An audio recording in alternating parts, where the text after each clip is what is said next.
Yo, what's up guys? This is Midnight Wabbit, and today I want to talk to you guys a little bit more about the Borderlands pre-sequel that's coming out in about a month or so. I'm super excited for that, because if you guys have been subscribed to me even for a small amount of time, you know that that's pretty much all I've been posting lately, is the news and the updates and stuff that I've been finding for the Borderlands, the pre-sequel.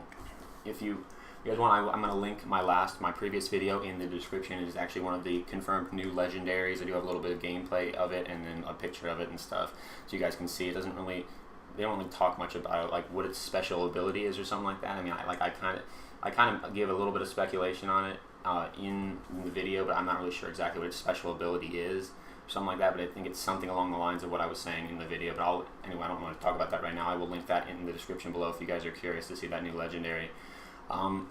Today I just want to talk to you guys about raid bosses, and I think raid bosses are really cool. I think it's really cool to have like the bosses with really high health that are they're not meant, I mean, you can solo them, obviously. Like here, you see me, I'm soloing Terramorphous on OP8 with Zero, which is the assassin, with the Flacker, which is, in case you guys probably know by this point in Borderlands 2, that the Flacker is a legendary shotgun that looks really cool when you fire it.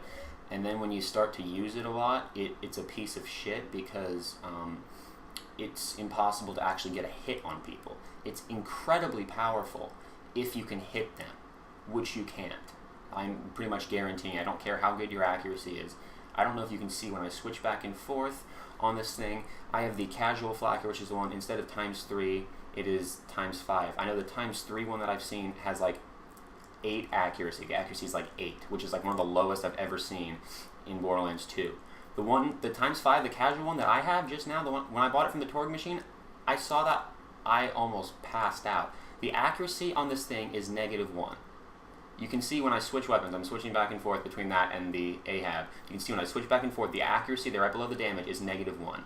This gun has negative accuracy. I don't know if that means Anarchy stacks and the Necromancer actually increase the accuracy. I don't know how that works. Actually, I never thought of that.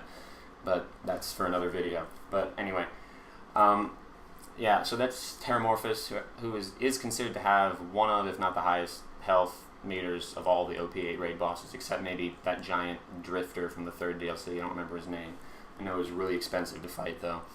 But raid bosses are harder to kill, but they always drop better loot. Like the Terramorphous is always guaranteed to drop a legendary class mod.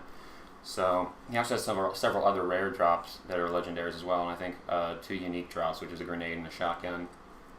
And I think it'd be kind of cool to have some bosses like that in the pre-sequel, but I don't know what you guys think about that. I definitely I think it's a good idea. I have not heard any information about raid bosses or anything during in the actual game. Now, I'm not saying that they're not there. I'm not saying they're confirmed to not be there. I'm saying I haven't heard anything about it yet.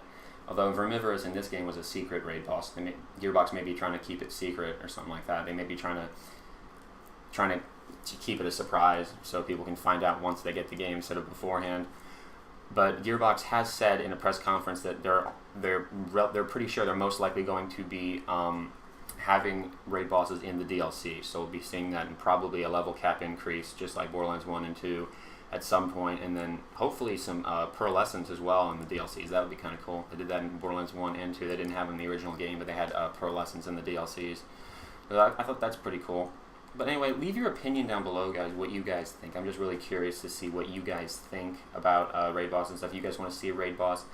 I have seen some footage of a giant, not footage, of just pictures, like leaked photos of a giant Kragon, which is those like rock monsters that live on the moon surface in the pre-sequel. They have like those like lava rock monster things that live on the surface of Pandora's moon or whatever.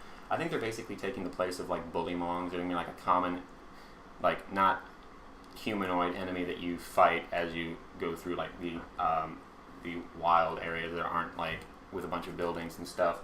And this Kragon, it's huge. It's enormous. It has like fire and the cryo ability. So I think it's immune to those, and I think its attacks are both like fire and ice.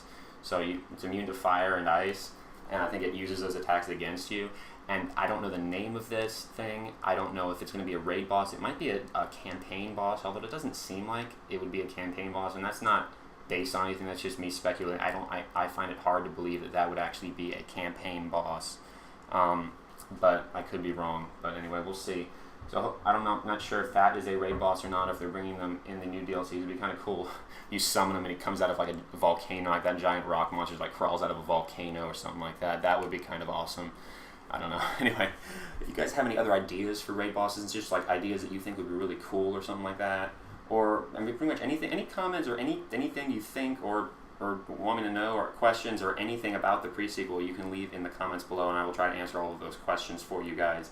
But anyway, hopefully you guys did enjoy this, and hopefully this got you thinking a little bit about that, because I don't know, I haven't really heard a lot of people talk about it, to be honest, although it seems like that's all people do in Borderlands 2, is like it's all like the big YouTubers that play Borderlands 2, it seems like all they do is like, oh, let's go kill some raid bosses and stuff. Seems like that's all people really seem to do, to be honest. And it's kind of funny because I haven't heard many people talking about that in the pre-sequel. I haven't heard really many people speculating about that or anything like that. I have heard a couple, but I'm saying I haven't heard that as many as I'd expected.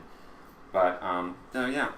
So leave me a comment on any of the things that I just previously stated if you want to, and I will try to respond to all of those. Hopefully you guys did enjoy, and I'll have another video up for you guys tomorrow. Peace.